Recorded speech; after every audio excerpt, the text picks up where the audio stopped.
Hi, my name is Beer, and let's start with Spirittea.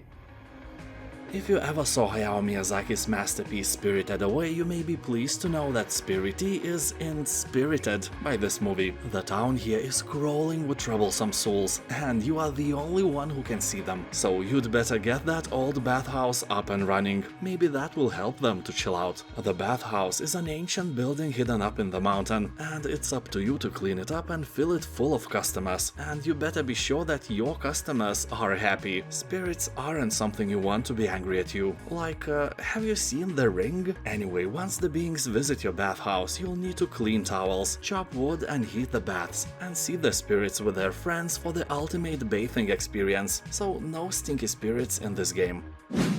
Diplomacy is not an option. He will build walls, raise armies, and experience warfare on an epic scale. And that is not just a fancy figure of speech. You will face over 25,000 enemies assault your castle walls. If you hope to survive and defend your city so it would become as glorious as Beristan itself, you are going to master engineering, economy, and even magic. Although there is one problem: you are not a king, just a minor lord without much power. Your king, on the other hand, is a mighty and powerful leader, and also he's a total moron. He drinks warm milk instead of beer, eats only well-done steaks, and puts pineapple in his potato salad. Blasphemy!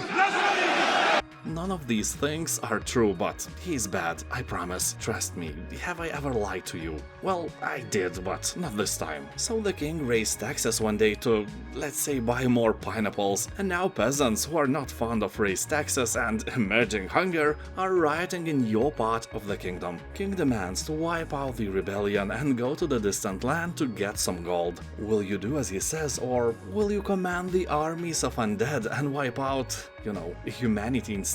Yeah, this game is wild and fun. A very positive review score is achieved by votes cast by thousands of players. Pacific Drive.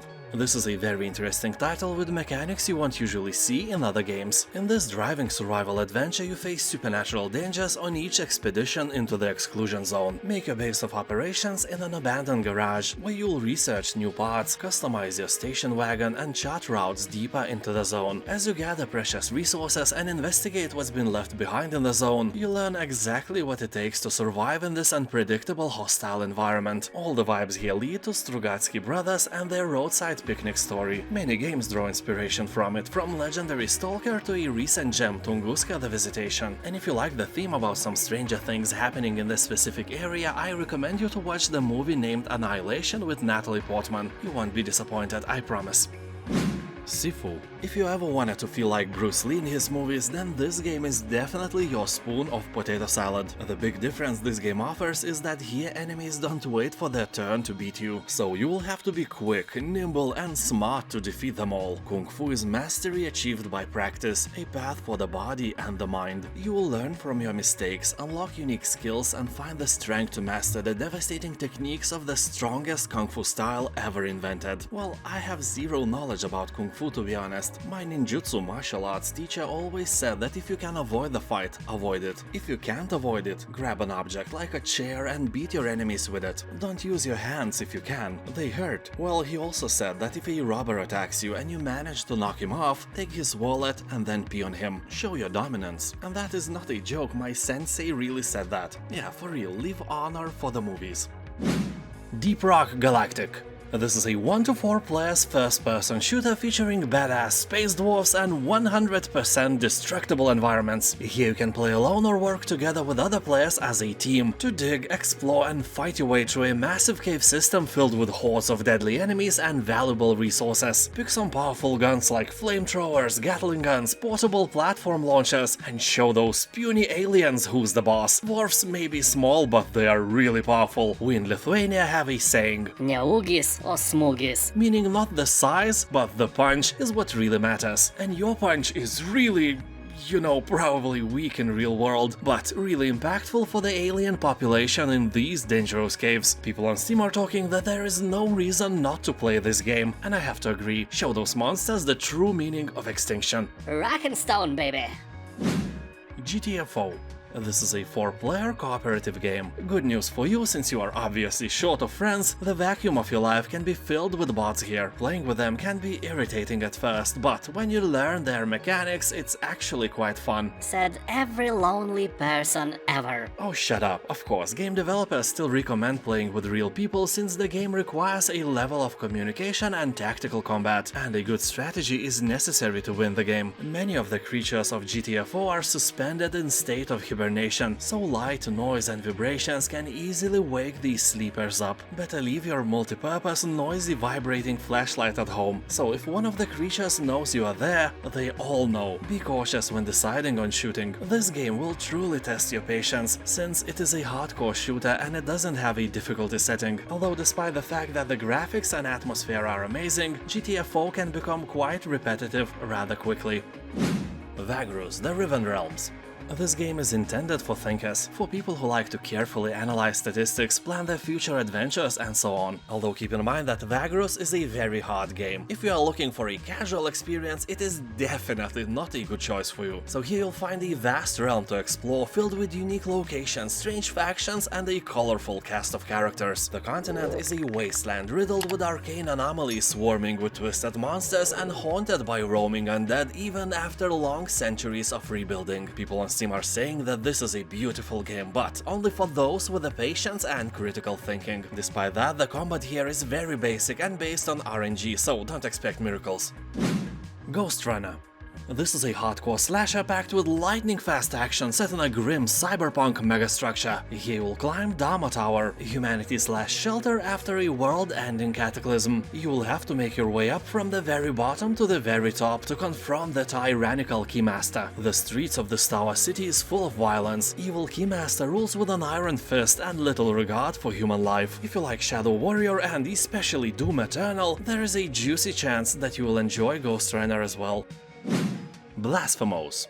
This game is a true work of art. I don't think that any of you will argue with me about that. Art-wise, this is one of the best examples of Metroidvania and Souls genre collision. Interesting thing is that the major influence of Blasphemous' story and design was the religious art of the city of Seville in Spain, and also works of famous Spanish painters, especially Francisco Goya and his 200-year-old painting called A Procession of Flagellants, or Flagellants, I have no idea how to say it. If you want some nightmares before bed, just Google Goya's paintings. They are as great as they are creepy. People on Steam are saying that the game has incredible dynamic music and amazing voice acting. Also, some dudes are seriously stating that Blasphemous was a gateway drug to a 2D indie platformer games from AAA Souls-likes, so it can really expand your horizons, but mostly here you will just die and die again.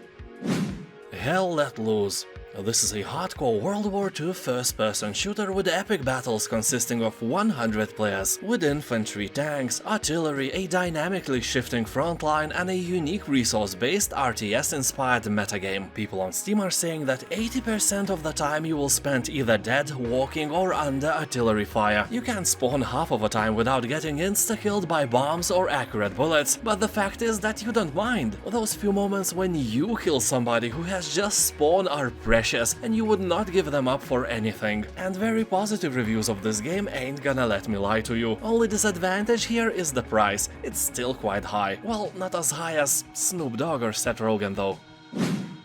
Anno 1404 History Edition. So here you'll be time traveling back to the good old medieval days, but without all the smelly stuff. It's really a blessing that we can smell things through our screens. The game is all about building and ruling your very own kingdom, so it's like SimCity on a knight's diet. So get ready to flex those management muscles of yours as you build majestic cities, juggle resources and expand your empire. It's like playing medieval Tetris, except the blocks are buildings and they do not annihilate if you build them in a row. That's a good thing. So it's not like Tetris. Oh, shut up. And the best part is diplomacy. Forge alliances with other rulers, negotiate trade deals, and maybe even send a bowl of potato salad to some neighbor.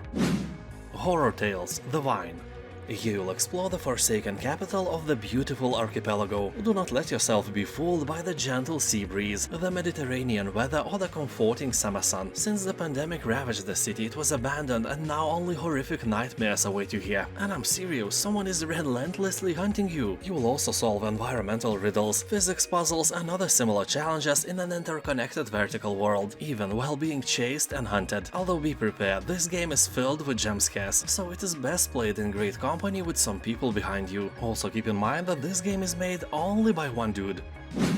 Darksiders Genesis. This is a great game with great humor and very positive reviews on Steam. It is well balanced to play in co-op mode, but also fun in single player as well without any regrets. You, like me, probably have no friends anyway. Although I must warn you that here you will do more shooting than bashing and slashing, but you will get a fair share of the latter as well. Game has great graphics, a bit childish dialogues and no potato salad man class, which is a shame. Anyway, from me it gets 8 cold beers out of 10. For Triumph. This is a hybrid between Heroes of Might and Magic and traditional XCOM-centric games, meaning that you have a large world map where you can free roam and search for various treasures, and the battle map where all the action is happening, and there you can actually utilize your surroundings. Every tree or boulder is a potential weapon in battle, so here you will lead a band of heroes with different skill sets through a witty and funny fantasy plot. Yeah, the game doesn't take itself seriously, but that sometimes can be repulsive for more serious players. The game looks and feels like a cartoon, but the difficulty is not childish, believe you me. I played it on normal and it felt like a nightmare. Although if you are used to getting free games from Epic, check your library, you may already have it. A Little Nightmares.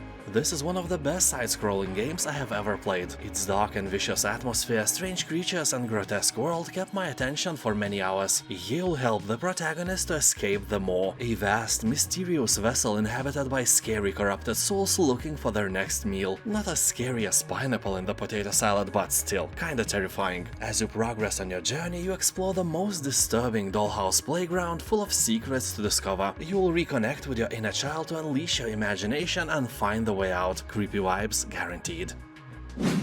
Cuphead.